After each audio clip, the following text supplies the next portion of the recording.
부자가 되려면 학교 공부를 열심히 해야 하는가?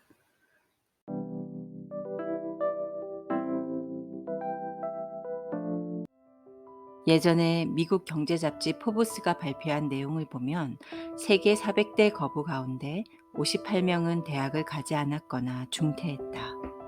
그러나 이들의 재력은 평균 48억 달러로 전체 평균 18억보다 훨씬 더 많았으며 미국 동부의 사립 명문대 아이비 리그 출신자들보다 평균 2배 더 많았다. 즉, 학력이 좋지 않은 사람들이 돈은 더 많이 벌었다는 말이다. 실제로 유명한 자주성가형 부자들을 보면 학력이 좋은 사람이 드물다. 국내 재벌 1세들도 그렇다. 재미있는 것은 학력과 학벌이 화려한 사람들이 들어가고자 애쓰는 회사들이 대부분 학력이 짧은 사람들이 만든 회사라는 점이다. 이 사실은 부자가 되려면 학교 공부를 하지 말라는 뜻일까? 헛소리 하지 말라. 특출한 능력과 노력이 따로 없는 한 학교 공부를 너무 안 하면 아예 기회가 박탈되어 실업자가 될 가능성이 확률적으로는 더 높다. 초등학교도 제대로 다니지 못했던 에디슨은 학교 무용론을 직접 실천하고자 자기 아들을 학교에 보내지 않았는데 그 아들은 나중에 사기꾼이 되어 감옥살이도 하였고 평생 비참하게 살았다. 먼저 알아두어야 할 것은 학교와 관련된 몇 가지 거짓말들이다. 첫 번째 거짓말은 공부 잘해야 훌륭한 사람이 된다라는 말이다. 진실은 인격의 깊이와 지식의 양은 비례하지 않는다는 것이다. 공부를 잘한 덕분에 전문 직업을 가졌다고 해서 도덕적으로 모범이 되었음을 의미하는 것은 아니며 교양인이 되었다는 것도 결코 아니다. 농경시대에는 교육의 목적이 인간 형성에 있었고 때문에 가르치는 자는 스승이었다. 그러나 학교 공부는 더 이상 인격 함양을 위한 도구가 아니며 그저 지식의 습득만을 추구할 뿐이고 그마저도 배우고 나서 몇 년도 못 가 다 잊어버릴 것들이 태반인데다가 가르치는 자는 직업인으로서의 교사일 뿐이다. 두 번째 거짓말은 선생님을 존경하라는 말이다.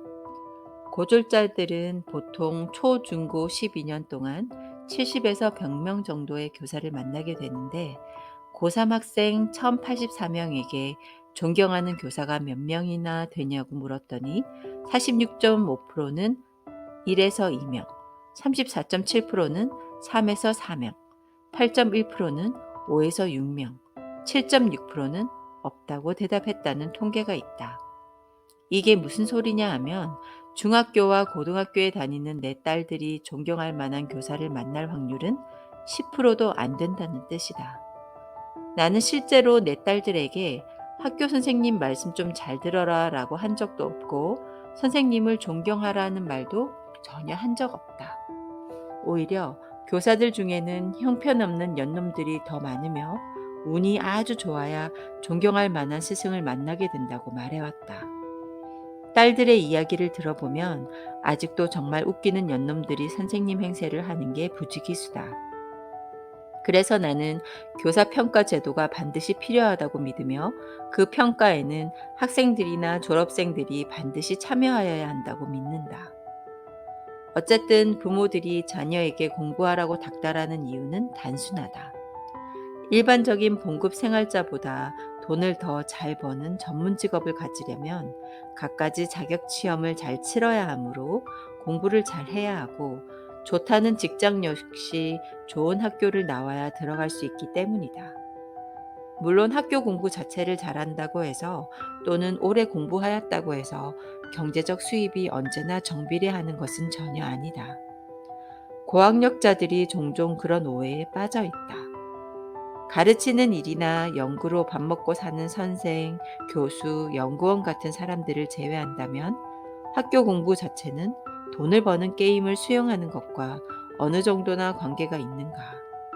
순전히 내 개인적 생각이지만 고등학교까지의 교과 과목들에 대한 나의 평가는 아래와 같다. 국어, 논리력, 발표력, 글쓰기 등의 능력 개발에 대단히 중요하다. 그러나 다른 과목들도 그렇지만 학자가 되는데 필요한 내용들도 많다.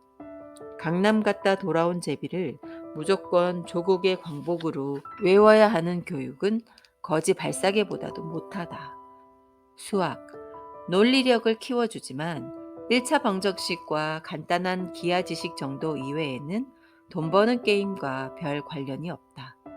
연관 과목의 학자나 엔지니어가 될 지극히 일부 학생들을 제외하면 고교 때 열심히 공부한 수학의 정석 시리즈는 삶 속에서 부딪히는 문제들을 해결하는데 전혀 도움이 되지 않는다. 영어. 못하면 돈 벌 기회가 많이 줄어들며 해외여행도 단체 관광으로만 다니게 된다. 하지만 영어를 가르칠 만한 자격을 가진 교사의 수는 아주 한정되어 있다. 대부분은 무조건 외워라 라고 가르치며 자기 돈으로 자기 실력을 늘리려 하기보다는 국가에서 교육을 해주어야 한다고 생각하는 교사들도 있다. 제2외국어. 영어보다는 제공하는 기회의 폭이 좁다. 과학. 실험을 많이 한다면 과학적 사고를 증가시키는 데 도움이 되지만 그 분야에 종사할 사람들 이외에는 큰 도움이 안 된다. 그러니 전기, 전자, 물리, 화학에 대한 기초 지식은 종종 쓸모가 있다. 하지만 어느 중학교의 닭대가리 과학교사는 학생들에게 교과서 단원 목차만 4시간 동안 외우게 한다. 내 딸이 겪었다. 국사. 한국인 혹은 애국자가 되는데 필요할 수도 있다. 세부적인 내용들은 졸업 후 다 잊어버릴 것에 지나지 않지만 그래도 외워야 점수가 나온다. 세계사. 역사는 결국 경제적 이득을 위한 투쟁으로 이루어져 있음을 배우게 된다. 역사가 어떻게 흘러왔는지를 배우면 좋지만 시시콜콜 외워야 할 필요가 있는 것은 아니다. 도덕, 윤리. 이런 것은 배운다고 해서 자동 실행되는 것이 아니다. 사회. 인간과 사회를 이해하는 데 도움이 된다. 이것 역시 암기할 것들이 많지만 곧 다 잊어버리고 말 것들이다. 미술, 음악, 체육. 어느 미술 교사는 자기가 가르쳐준 방식대로 그리지 않으면 점수를 주지 않는다. 어느 음악 선생은 이론을 정확하게 설명하고 그것을 외우게만 한다.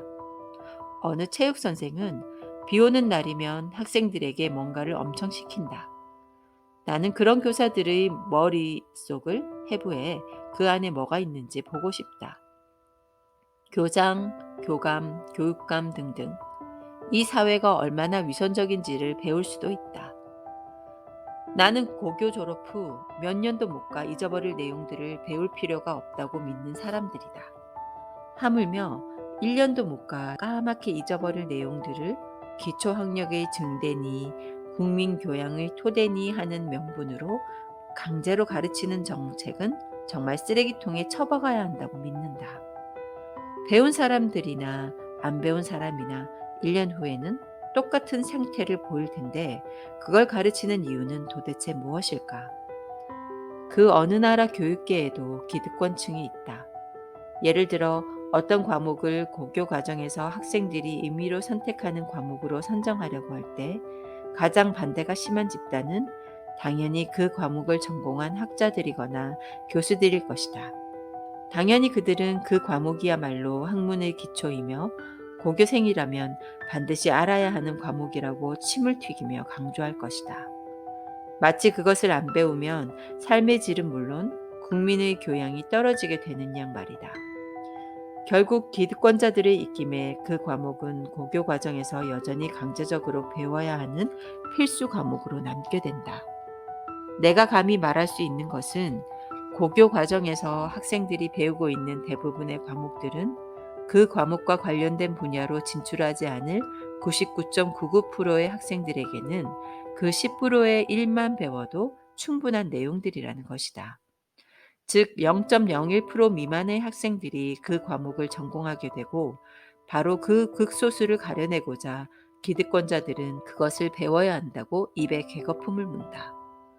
신뢰를 들어보자. 교육인적자원부의 제7자 교육과정은 학생들의 학습 부담을 덜어주고 원하는 과목을 집중적으로 공부하도록 하는 대한민국 교육제도상 가장 훌륭한 것이지만 2001년 6월 1903개 중고교 교사들을 대상으로 실시한 설문조사에서 중학교사의 76.9%, 고교교사의 84.8%는 이 교육과정을 부정적으로 생각한다고 했고 16.5%, 15.7%는 폐지를 주장했다. 심지어 정교조 교사 만여 명은 반대 투쟁까지 벌였는데 그들의 반대 이유는 현재 현장 실정을 무시했으며 교직의 미래를 불안하게 한다는 것이었다. 학생들에게 불리한 제도이기 때문에 반대한 것이 아니라 자기들 입장에서 불리하기 때문에 반대하였다는 말이다. 이게 대다수 교사들이다. 그렇다면 대학은 어떨까? 한국에서 졸업 후 경제적 대가를 받는 직업을 가지려는 사람들에게 대학에서의 전공 과목은 무슨 의미가 있을까? 그것을 배우지 않은 사람들보다는 조금 낫지만 왜 이런 일이 생겨나는 것일까? 모든 교수들이 그런 것은 아니지만 수많은 교수들이 공부는 하지 않고 구시대적 권위에 사로잡혀 낡은 강의록을 신주단지처럼 모시면서 뜬구름 잡는 차원 높은 소리에나 능하고 갖가지 연구 기금에 침을 흘리지만 정작 연구는 대학원생들을 부려먹으며 짜깁기 연구 결과 발표에 능숙하며 그 결과 사회에서 요구하는 수준도 모르는 무능력한 고학력자들만 길러내는 주범들이기 때문이다. 잠시 옆길로 나가자. 대학에 대한 나의 혹평에 대하여 혹자는 이렇게 말할지도 모른다. 대학은 출세지향주의를 가르치는 비인격적인 장소가 아니라 인간을 기르는 곳이다. 학교는 학생들에게 냉혹한 적자생존의 사회 논리에 맞춰 싸울 수 있는 병사들을 훈련시키는 곳도 아니고 이 사회에서 혼자 잘 먹고 잘 사는 방법을 가르치는 곳도 아니다. 직장인을 걸러내는 학원도 아니다. 학교는 홍익인간의 이념을 바탕으로 공동체 정신과 교양을 길러주는 곳이다. 또한 순수 학문을 시장 논리로 평가하면 안 되며 특히 대학원은 돈을 더 벌려고 가는 곳이 아니다. 학문을 향한 열정을 바치고자 가는 곳이다. 그런 말을 들을 때 나는 이렇게 반박하고 싶어진다. 귀신 신하라 까먹는 소리 하고 있네. 대학을 안 나오면 인간이 되지 못하나 보지? 인간이 되고자 대학에 진학하는 학생이 한 명이라도 있다면 내게 데리고 와라. 너 직업이 교수지? 언제나 실력 없는 교수들이 그런 말을 그림같이 늘어놓는다는 것을 내가 안다. 학교에서 그 인간을 길러? 대학이 무슨 청학동 서당이냐? 학연과 연줄로 줄줄이 엮어 있는 그 집단에서 인간을 길러? 연구비 한 푼이라도 더 타다가 연구는 뒷전으로 미루고 자기 호주머니에 집어넣으려는 놈들이 뻔히 있는데 학문을 향한 열정? 아이고 장하다. 그래서 우리나라 대학들이 그렇게 세계적으로 수준이 열등한 거냐? 한번 강단에 발을 넣으면 99%가 그 교수직을 평생 유지하는 해병대 논리를 고수하며 왔던 집단이 무슨 홍익인간이니 뭐니 개소리냐. 순수 학문을 시장 논리로 평가하면 안 된다고? 맞다. 하지만 이것 하나는 기억해라. 허버트 스펜서는 19세기 말 영국의 인문주의 교육을 장식 교육이라고 통렬히 비판한다는 사실과 네가 순수 학문이라고 주장하는 것들이 그 시대의 인문주의 교육이나 다를 게 없다는 말이다. 어쨌든 간에 너는 순수한 열정으로 학문을 택했다며 돈은 바라지 않은 것이었다며 잘 먹고 잘 살자고 공부한 것은 아니라며 그런데 왜 대학에 돈이 없어서 연구가 안 된다는 거니? 연구를 하려면 돈은 필요하다며. 돈?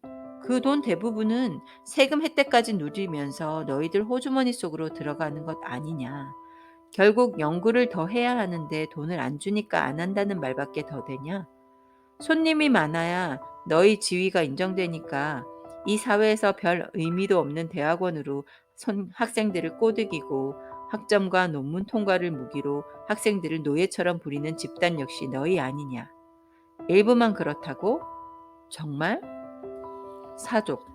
나는 고려대 같은 학교에서 실시하는 교수평가 제도를 아주 좋은 제도라고 믿는다. 교육계에 대한 내 불만은 이쯤에서 그치자. 오해하지 말라.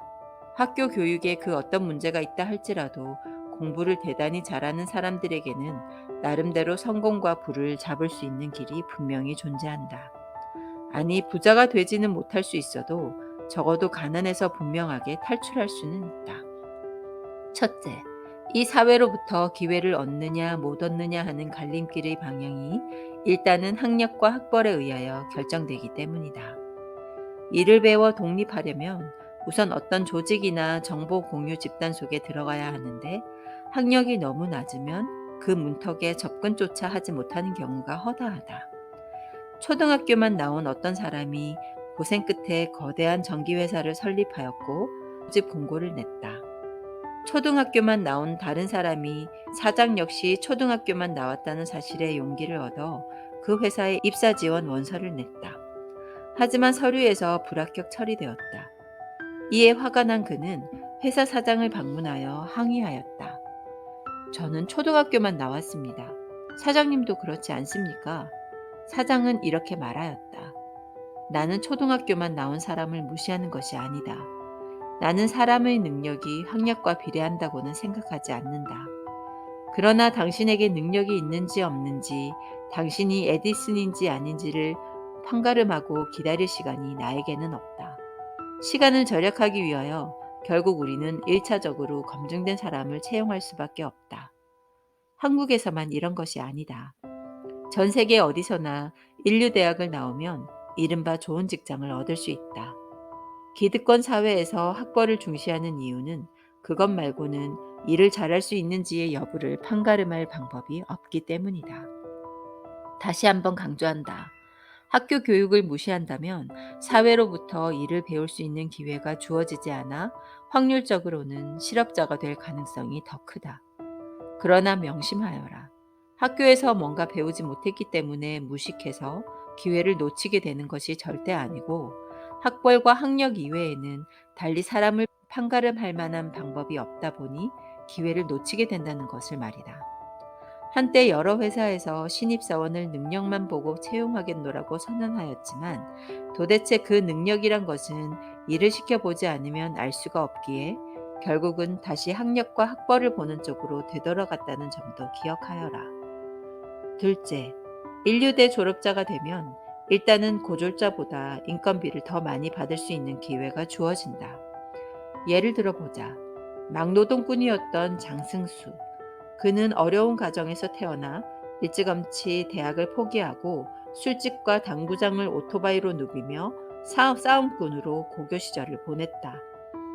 키 160cm, 몸무게 52kg의 왜소한 체격으로 포크레인 조수, 오락실 홀맨, 가스와 물수건 배달, 택시기사, 공사장 막노동꾼 등 여러 가지 직업을 진전하면서 대학에 수차례 도전하였으나 계속 실패하다가 결국 IQ 113의 보통 머리와 내신 5등급의 낮은 성적으로 서울대학의 수석으로 들어갔다. 오래전 그가 쓴 책 제목이 공부가 가장 쉬웠어요이다.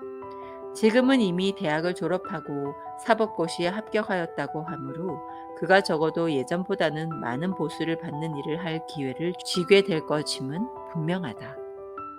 미국에서도 매사추세츠 공과대 프랭크 레비 교수의 연구 결과에 따르면 15에서 34세의 남성 노동자 중 대졸자와 고졸자 간 소득 격차는 98년 50%로 벌어졌다. 기업과 공장이 자동화되면서 오히려 대졸자 선호 현상이 20년 전의 20%에서 30%에 가깝도록 늘어나고 있다. 단, 여기서 명심하여야 할 것이 있다. 여기서 언급된 대졸자들은 인류대 졸업자들이다. 셋째, 학력이 높거나 학벌이 좋으면 능력마저 뻥튀기 시킬 수도 있다. 예컨대 수년 전 어느 고교 졸업자가 화려한 학벌과 경력의 경제분석 전문가로 위장하여 책도 몇 권 쓰고 TV에도 등장하고 재벌 회장들에게 정기 브리핑까지 하면서 유명 인사가 되었으나 모 기업체에 스카우트 되는 과정에서 우연히 학력이 들통난 사건이 있었다. 재미있는 사실은 몇 년 동안 그의 주변에 호화로운 학벌과 학력 소지자들이 즐비하였건만 아무도 그의 말에 이의를 달지 않았다는 점이다. 이게 세상이다. 능력이 있어도 학벌이나 학력이 없으면 인정받기 힘들며 능력이 없어도 학벌이나 학력이 있으면 일단은 숨을 수 있다. 넷째, 학력이 높고 학벌이 좋을수록 인맥 형성이 손쉽다. 기업체에서 원하는 사람은 수익을 창출해내는 사람이고 문제 발생 시 해결할 수 있는 능력의 소지자이다. 학벌이 좋으면 어떤 문제가 발생하였을 경우 사회 전반에 퍼져 있는 친구들의 도움을 받기가 쉽다. 이것은 사업이나 장사를 할 때도 마찬가지이다. 미래 지도자 양성을 교육 이념으로 삼고 있는 미국 하버드 대학에서 신입생을 뽑을 때 지역과 인종을 고려하는 이유 역시 학생들이 서로의 다양성을 배우고 졸업 후 서로의 경험을 공유하도록 하는 데 목적이 있다.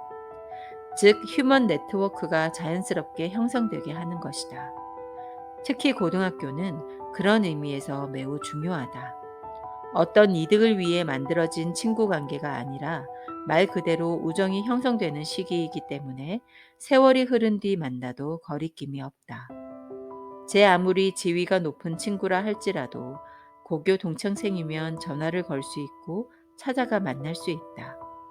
대학 동창들은 전공이 비슷하다 보니 사회 진출 이후 교제의 폭이 넓지 못하다. 전 세계 어느 나라에서건 학부모들이 자녀를 인류 중고등학교에 보내려는 이유가 바로 거기에 있다. 외국에서 고등학교와 대학을 나오게 되면 한국에서의 인맥은 아주 약하게 된다.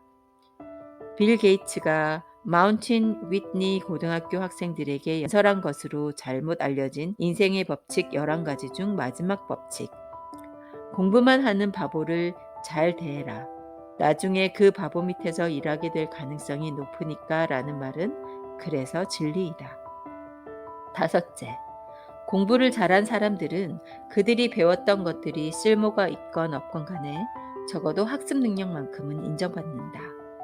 학벌과 학력이 화려하면 집단 내에서 지위를 획득하는 데도 유리하다. 내 경험에 비추어 보더라도 하버드나 스탠퍼드 출신의 경영학 석사들은 정말 똑똑했다. 그들이 좋은 학교에서 배웠기에 똑똑해졌다는 말은 아니다. 똑똑했기에 좋은 학교에 갈 수 있었고 바로 그 사실 때문에 학벌이 사람을 가늠하는 척도가 된다. 기억해라. 일자리를 주는 집단에서의 1차적 잣대는 학력과 학벌이다. 가난에서 탈출하여 경제적으로 잘 살고 싶고 공부에 소질이 있으면 반드시 인류대에 들어가 돈과 관련된 분야를 공부하고 환경이 허락한다면 공부를 더욱더 오래 많이 해서 그 분야에서 최고의 학력과 학벌을 갖추어라. 이 사회에서 학력과 학벌로 최고의 대우를 받으려면 공부의 영역에 있어서 반드시 극상위층에 속하여야 한다. 그 계층에 속하여 파워 엘리트가 되어라. 그렇게 한다면 연봉을 남들보다 몇 배 이상 받을 수 있는 길이 분명 존재한다. 전문직을 꿈꾸는 사람들 역시 공부를 잘해서 좋은 학력과 학벌을 갖는 것이 일단은 유리하다는 사실을 잊지 말아라. 그렇지만 명심해라. 좋은 학력과 학벌을 갖고 있다는 것은 첫 출발점에서 폼나게 설 수 있으며 가난에서 쉽게 탈출할 수 있다는 뜻이지 자동으로 부자가 되는 길이 열리지는 않는다는 것을 말이다. 왜냐하면 그 출발점에는 비슷한 학력과 학벌 소지자들이 다 같이 경쟁자로 서 있기 때문이다. 당신이 고등학교나 대학에서 공부를 잘하지 못했다고 해서 실망할 필요는 결코 없으며 창피해야 할 필요도 없다. 우선은 내가 위에서 고등학교까지의 교과목들에 대하여 어떻게 평가하였는지를 다시 한번 살펴보아라. 내가 말한 정도만 알고 있어도 살아가는 데는 아무 지장 없으며 학벌이나 학력 이외의 방법으로 부자가 되는데 역시 전혀 어려움이 없다. 천재 앞에서 주눅들지 말라. 전공은 실전에서 어떤 의미가 있는가? 학력이나 학벌이 빈약한 경우 어떻게 해야 하나를 참조하라. 빌 게이츠가 말했다고 잘못 알려져 있는 인생의 11가지 법칙은 본래 미국 애들이 쥐뿔도 모르면서 자기 잘났다고 생각하는 이유를 교육학적으로 고찰한 저자 찰스 제이 사이크스가 신문에 투고한 글에서 한 말이라고 하며 본래는 14가지 법칙이고 아래 원문을 읽어야 정확한 의미를 알 수 있다. 그의 책에 이 법칙이 나오지는 않지만 사명감 있는 교사라면 혹은 미국계 기업에서 높은 자리에 있다면 원서를 읽어보라. 나는 자신이 미국인이기 때문에 모든 유색인종보다 더 똑똑하다고 믿는 웃기는 양놈들 때문에 이 책을 읽었는데 좀 지루하다. 법칙 1. 공평하지 않은 게 인생이다. 이것을 기정사실로 받아들여라. 보통의 10대들은 하루에도 8.6번은 공평하지 않잖아 라고 불평하는데 실은 부모에게서 배운 불평이다. 너희 부모가 그 불평을 입에 달고 살았기에 너희는 우리 부모는 가장 이상주의적인 분들임이 분명하다고까지 생각했을 것이다. 하지만 너희 부모가 자식들의 입에서 똑같은 불평이 반복되고 있음을 듣기 시작하면서부터 비로소 너희 부모는 법칙 1이 불평의 대상이 아니라 변하지 않는 진리임을 깨닫게 되었던 것이다. 법칙 2. 이 세상은 학교에서처럼 너희들의 자부심을 키워주려고 하지 않는다. 이 세상은 네가 내 자신에게 대해 자부심을 가지려면 먼저 무엇인가 우선 성취하여 놓아야 한다고 한다. 쇼크 먹었다고 터무니없는 자부심만 갖고 세상에 나오는 애들은 곧 인생은 불공평하다며 불평하게 된다. 법칙 1을 봐라. 법칙 3. 꿈 깨라. 고등학교 졸업하자마자 연봉 4만 불은 절대 못 받는다. 부사장이 된다거나 카폰을 갖게 될 것이라는 기대도 개꿈이다. 유명 메이커 제품도 아닌 싸구려 유니폼을 입어야 하는 처지가 될 수도 있다. 법칙 4. 학교 선생이 정말 엄하다고? 직장에 들어가 상사를 만나보면 생각이 바뀔 것이다. 학교 선생이야 고용이 보장되어 있지만 내 상사는 그렇지 않기에 더 강하게 널 몰아붙일 것이고 그래서 내가 기분이 엉망진창이 되어도 내 상사는 내 기분 따위는 신경 쓰지도 않을 것이다. 법칙 5. 햄버거 가게에서 일한다고 해서 내 품위가 떨어지는 것은 아니다. 내 선조들은 그런 일을 다르게 불렀다. 기회라고 말이다. 그들은 최저임금을 받는다고 부끄러워하지도 않았다. 그들은 주말 내내 커트 코베인이 왜 죽었는지 모여서 떠들어대는 것을 더 부끄러워했을 것이다. 법칙 6. 부모 잘못이 아니다. 뭔가 잘못되어 엉망진창이 되었다면 바로 내 책임이다. 너희들은 내 인생이니까 참견하지 마. 내 상사도 아닌데 내게 이래라 저래라 하지 마. 등등 그럴싸하게 말하면서도 같은 입으로 모든 일에 부모 탓을 한다. 18세가 되면 모든 것은 네가 알아서 해야 하는 법이다. 그렇다고 해서 징징거리지는 말아라. 나이가 많기에 징징거려 보아야 보살핌을 받을 수 있는 베이비붐 시대에 태어난 아이도 아니지 않느냐. 법칙 7. 부모처럼 살고 싶지는 않다고? 너희 부모의 삶이 지금처럼 몸이 건조해진 것은 너희가 태어나고 나서부터였다. 너희 키우느라 돈 벌고 너희들 방 청소해주고 너희들의 허황된 개꿈을 들어주다 보니 그렇게 된 거다. 그나저나 너희들 말이다. 흡혈 기생충 같은 기성세대로부터 열대림을 보호해야 한다고 설치기 전에 너희 침대방, 옷방부터 청소하고 이나 먼저 잡아라. 법칙 8. 학교에서는 너희를 승자와 패자로 가르지 않았을 것이다. 인생에서는 그렇지 않다. 어떤 학교에서는 내가 맞는 답을 찾을 때까지 내가 원하는 만큼 기회를 줄 것이다. 어떤 학교에서는 그 어느 학생도 마음의 상처를 받지 않도록 하고자 F학점 제도를 없애고 학급 대표 고별사도 폐지하였다. 노력은 결과만큼 중요하니까 말이다. 하지만 현실의 삶 속에서는 그 비슷한 것조차 전혀 없다. 법칙 1, 2, 4를 봐라. 법칙 9. 인생은 여러 학기로 나뉘어져 있는 게 아니며 여름 방학도 없다. 부활절 휴일도 없다. 세상은 내가 매일 출근하여 8시간 일할 것을 기대한다. 매 10주마다 새로운 생활이 시작되지도 않는다. 똑같은 하루가 계속 반복될 뿐이다. 그런 생활 속에서 너의 개성을 키워주거나 자아 발견을 돕는 것에 관심을 보이는 일터는 극소수에 지나지 않는다. 자기 실현을 이끌어주는 일터는 더더욱 드물다. 법칙 10. TV는 현실 속 삶이 아니다. 내 인생이 시트콤은 아니다. 인생에서의 내 문제들 전체가 30분 안에, 그것도 광고 시간을 제외한 시간 동안 해결되지 못한다. 실제로는 사람들이 카페에서 수다를 떨다가도 일어나 일터로 가야 한다. 내 친구들이 제니퍼 애니스톤처럼 쾌활하거나 융통성 있지도 않을 것이다. 법칙 11. 공부벌레들에게 잘해라. 내가 결국에는 그들 밑에서 일하게 될 수도 있다. 우리 모두 다 그렇게 될 수 있다. 법칙 12. 흡연이 너를 멋지게 보이도록 해주진 않는다. 흡연은 너를 멍청이로 보이게 만들 뿐이다. 다음에 싸돌아다니게 되면 11살짜리가 담배꽁초를 입술에 물고 있는 것을 한번 봐라. 그 모습이 바로 20세 이상의 성인이 너를 바라볼 때의 내 모습이니까. 자기 표현을 한답시고 하는 보랏빛 머리 염색이나 신체 피어싱도 마찬가지. 법칙 13. 너희는 불멸의 존재가 아니다. 젊었을 때 방탕한 생활을 하다가 일찍 죽음으로써 아름다운 시체를 남기는 것이 낭만적이라는 생각을 갖고 있다면 분명 너는 최근에 실온에서 방치된 네 친구의 시체를 본 적이 없음이 분명하다. 법칙 14. 즐길 수 있을 때 즐겨 놓아라.